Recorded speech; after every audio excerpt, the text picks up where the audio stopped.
Hello and welcome back to another edition of the Osceola Seminole Sidelines as we continue our Florida State 2024 spring football preview. And we are now moving on to the tight ends.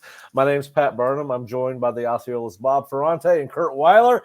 And guys, we're here to discuss a position group that has little experience, little depth, in a position group that used to have almost as many scholarship football players at this position as any position on the football team. So, we've seen Jaheim Bell depart to the NFL.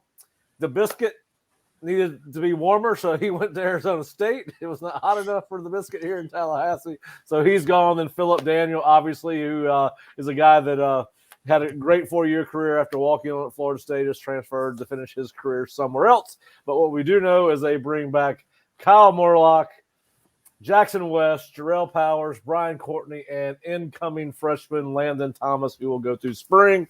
Guys, we know what we know about Kyle. We know a little bit about Jackson and less about everybody else at tight end. So just tell us a little bit about how you think this room's going to play it. This room's going to play itself out as we go through the spring practice period. I think we go in with a lot of questions, and we hope that we leave the spring with a lot of answers, right? I mean, the beauty of this transfer portal is Kyle Morlock, coming from a lower division. He had 2 years to play at Florida State. That was the beauty of his transfer, because we kind of felt Jaheim Bell might be gone after 1 year, right? Now it's, okay, is Jackson West the kind of blocker that we saw toward the end of last year? He's been here a couple of years. He still hasn't had a catch. And I'm not sure in the recruiting process, we thought Jackson West wasn't going to be a bigger part early on of a Florida State offense, but still an unknown, but again, a candidate. From there, Brian Courtney, tried him at linebacker, didn't work out, back at tight end. Jarrell Powers, haven't seen much of him. Landon Thomas, opportunity there for a young kid. A lot of just opportunities, but just so many truly unknown guys right now beyond Kyle. Yeah, I think it's probably one of the more fascinating, just in terms of, I mean, they've lost a lot everywhere, but they I think have more experience pretty much everywhere else, especially bringing in DJ at quarterback on offense than they do at tight end. It's the most to prove position group this spring on the offensive side of the ball.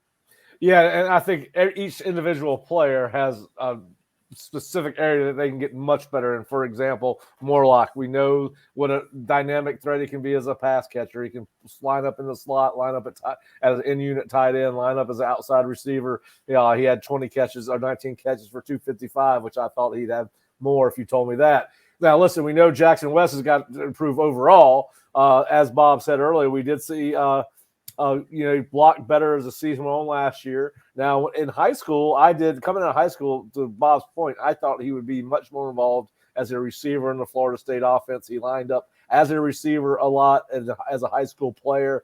So we do think that he has coming into Florida State, we thought he had the ability to be a part of the passing game. So I'm looking forward to seeing how he does there as far as improves as a receiver. And then, listen, we heard a lot about, they were really impressed with Jarrell Powers as a true freshman. Not that he was ever going to play as a true freshman. We thought he might be getting a little bit more involved as a redshirt freshman. He's a guy that's got size and thickness, and Florida State is going to need a end-of-the-line blocker. Not that I'm not saying that Jarrell cannot be involved in the passing game. We've seen him catch the ball in practice. So I think right there, I think those are the three guys that are going to end up in the battle and probably end up in the rotation. Listen, Brian Courtney's been around for a while. This is his third year. They were so unsure about him at tight end that they moved him to linebacker in camp last year. I think he's a special teams guy. Does he find a role somewhere as a blocker on the backside maybe? And then, of course, Landon. Listen, Landon's got some he could come in and maybe contribute as a backup in a third down offense. I think he's got to develop his blocking skills. And listen, that position, especially inline tight end, that's a big transition when you're talking about trying to block guys like Jared Verse and the Patrick Paytons of the world, which, obviously tight ends have to do from time to time. So I think my expectations for him somewhat limited. My question to you guys is, And I think, and I've got my opinion on this. Do you think Florida State goes into the portal after spring for a tight end? 100% they should. Yeah, it's a possibility. If there were one place on offense they were going to add, I have to imagine that's where it would be post spring. I think everywhere else they're looking good, but yeah, I think the opportunity. The question is, I mean, with Landon Thomas, the opportunity is certainly there. Where if he performs well and hits the ground running, he could very well be in the rotations. About if he's capable of doing that. Tight end's not an especially easy place to come in and play as a freshman. I feel like we haven't seen a true freshman tight end contribute a major way at Florida State in a while. I'm trying to rack my brain about the last one. So he'd be the first in a minute, I feel like. But yeah, it's hard to find somebody can play right away at that position. Brock Bowers is the exception, not the rule. Because he won a national title as a freshman. But Brock Bowers do not grow on trees, even out in Napa Valley where he's from. They don't.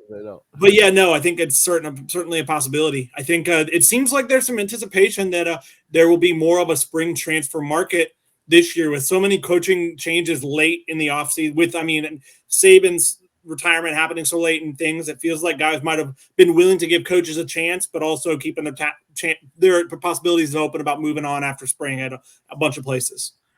Yeah, and obviously, I think the fact that now, there's no penalty, right? There's no penalty for transferring? Is that then they come back and say you could transfer? Like as a second time? I think that's still just wide open right now. Yeah. So that's going to be interesting. I think the spring transfer market could be open. I agree with you there. And of course, listen, they've got a couple of other guys that may factor in. They're bringing in a true freshman out of Fork Union Military Academy, Nick Robeus Bass. We'll see if he's a guy because of the numbers there that could figure in, but he's a little bit small. But yeah, I think it's going to be a position to watch. And listen, I was really surprised that Marquiston Douglas transferred, given the opportunities here. So I think maybe it works out in the best interest of both the Florida State program and Marquiston. But I was really shocked when he transferred out, given the fact that this was really going to be he and Kyle Morlock's position to kind of sew up. And there was not anybody that you felt like was a threat to those two guys coming in. So now it's almost imperative that both Jackson West and Jarrell Powers take that next step in their development. I think that's probably I am interested in seeing Kyle improve as a blocker, but overall, just the overall ability to be produce high quality reps from Jackson and Jarrell's the thing I'm interested in seeing most.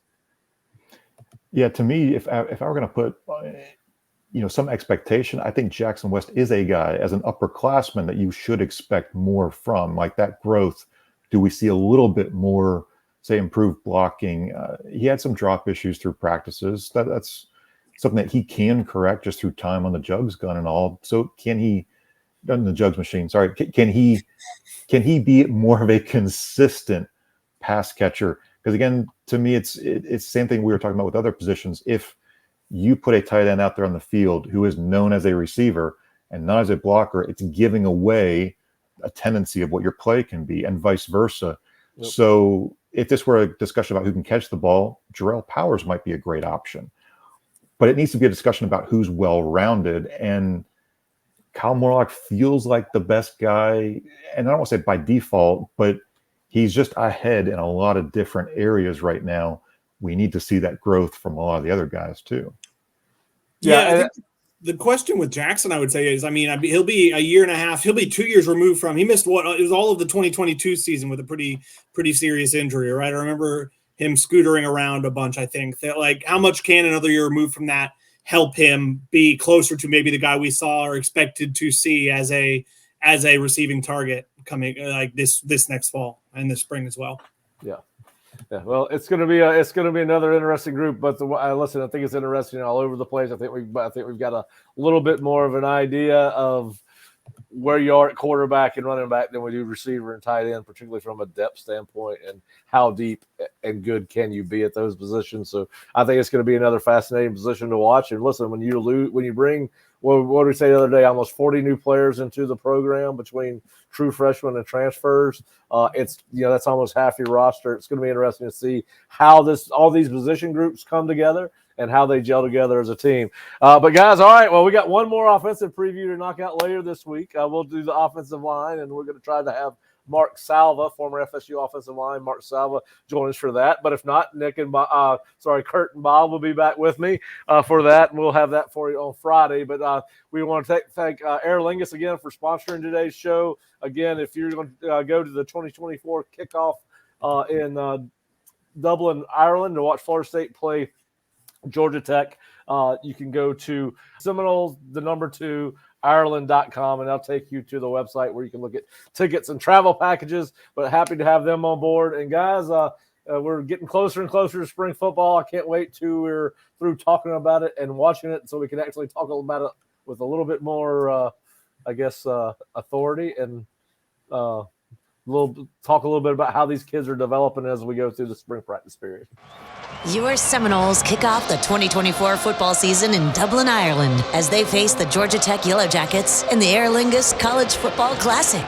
Join fellow Florida State fans on a trip you won't soon forget. Game tickets for the August 24th matchup are now available through Florida State Athletics Ticket Office and selling fast. Visit Seminoles2Ireland.com. That's Seminoles, 2, Ireland.com.